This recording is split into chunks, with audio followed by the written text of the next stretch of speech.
Hello, j'espère que vous allez bien. Donc aujourd'hui je voulais faire une vidéo pour parler des poupées S parce que c'est un sujet moi qui me pose énormément de questions. Donc pour rappel, il y a notamment Move Enfant qui avant les fêtes de fin d'année avait dénoncé notamment la plateforme Shein qui vendait des poupées S qui étaient à l'effigie d'enfants. Euh, voilà, donc et après ils se sont rendus compte qu'il y avait d'autres plateformes qui proposaient ce type d'objets. Donc ils ont dénoncé aussi chaque plateforme. D'ailleurs, j'en profite pour vous dire que c'est important si jamais vous tombez vous-même sur ce genre d'objets, sur ce genre de choses, sur une plateforme quelconque, de pas hésiter à la dénoncer. C'est hyper important. Enfin voilà, et du coup je vous mets dans les commentaires, je vous mettrai en description ce que vous devez faire en fait si vous vous retrouvez face à ce genre de choses pour pouvoir le dénoncer. C'est hyper important pour pouvoir, enfin ça devrait plus exister du tout nulle part. C'est voilà. Mais au-delà du fait qu'évidemment la pédocriminalité est donc un crime, hein, on est bien d'accord. Donc ces poupées-là, parce que j'ai entendu beaucoup de choses, j'ai entendu beaucoup de gens aussi qui m'ont dit, quand j'ai posté sur mes réseaux sociaux sur ce sujet, qui m'ont dit ouais mais Marie, limite il vaut mieux des poupées que de vrais enfants.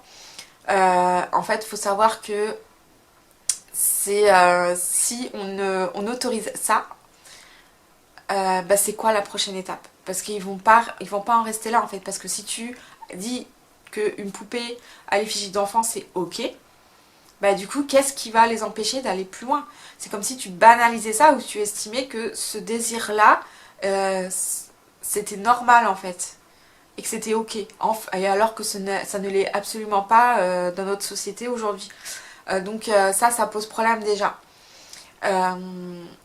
Et en fait, on peut pas mettre sur une échelle en fait les choses, c'est pas possible. Si on estime que en fait avoir une attirance S pour un enfant c'est mal, que c'est illégal, dans ces cas-là on peut pas accepter de vendre ce genre de poupée. Donc ça c'est déjà une première chose. Et puis ça a été prouvé notamment dans l'affaire Le Square-Neck. Donc le Square-Neck, je vous mettrai le lien, j'ai fait une vidéo il y a quelques temps lors du procès. Donc c'est le chirurgien qui a fait plus de 300 victimes. En fait, on a trouvé dans ses affaires personnelles des poupées S à l'effigie d'enfants. Donc on voit bien qu'il y a un lien quand même entre le fait de posséder ces poupées et le fait de passer à l'acte après dans la réalité.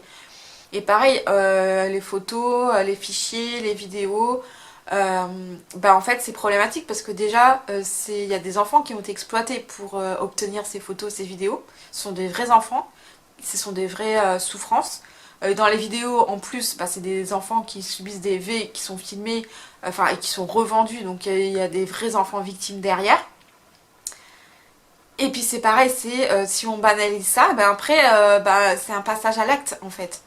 Et il faut comprendre que derrière, les gens, en règle générale, en veulent toujours plus, et ça favorise un passage à l'acte. Donc on est obligé d'interdire tout et d'agir dès le départ, quoi, dès les poupées, entre guillemets. Et c'est pour ça que les associations demandent à ce que les acheteurs aussi soient identifiés, et soient interrogés, qu'il y ait une enquête autour d'eux pour vérifier en fait qu'ils ne sont pas passés à l'acte, pour les prendre en charge aussi, avec peut-être un psychiatre, pour essayer de faire en sorte justement qu'ils ne passent jamais à l'acte.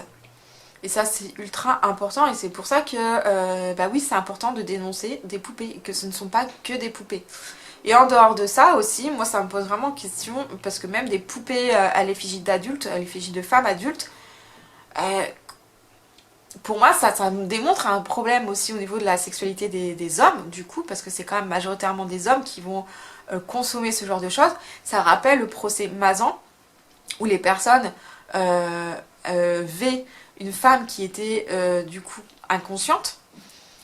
Et ça me rappelle même ma propre situation, puisque en tant que survivante, moi pendant longtemps j'étais dissociée et j'étais du coup totalement sidérée également lors des rapports, surtout quand ça se faisait pas dans un cadre très respectueux, on va dire. Et j'ai remarqué et j'étais choquée de me dire que en fait les personnes, les mecs avec qui j'étais, ça les a pas stoppés, quoi. Ils s'en sont même pas rendus compte. alors qu'il me semble qu'une relation S est censée être un partage entre deux personnes. À partir du moment où tu as une personne, une des deux qui ne bouge plus du tout, qui ne réagit pas, c'est qu'elle ne vit pas bien les trucs, hein. C'est qu'elle vit pas bien le truc, c'est qu'elle ça va pas en fait. Et le fait que vous vous rendiez pas compte, moi ça pose quand même une question sur ce que recherchent ces hommes-là dans la relation S. Est-ce que ça veut dire pour eux et à quoi ça sert limite d'avoir un partenaire? Parce qu'au final, ouais, limite effectivement une poupée ça suffit quoi. Mais vous voyez ce que je veux dire, à quel point moi ça me pose vraiment question sur la façon dont on voit aussi le S et les relations S. Parce que bah, une poupée, bah, du coup, ça ne bouge pas, ce n'est pas vivant, donc il n'y a pas de partage, il n'y a rien du tout. Elle n'apporte rien, il n'y a pas d'échange. Donc moi, ça me fait poser vraiment une question, et pour moi, je me dis, il y a un vrai problème aussi à ce niveau-là, même quand on parle d'adultes, quoi. Donc voilà, j'avais cette petite réflexion depuis quelques temps, donc je voulais vous la partager. N'hésitez pas à me donner votre avis à partir du moment où c'est bien avec bienveillance et respect, bien évidemment. Et puis ben, merci aussi de liker et de commenter la vidéo pour m'aider à me faire connaître. Je pense que c'est des sujets qui sont importants pour sensibiliser. Et puis ben merci aussi de partager la vidéo si vous pensez qu'elle puisse être utile ou qu'elle puisse intéresser à l'un de vos proches. Et puis ben, prenez soin de vous et je vous dis à très bientôt.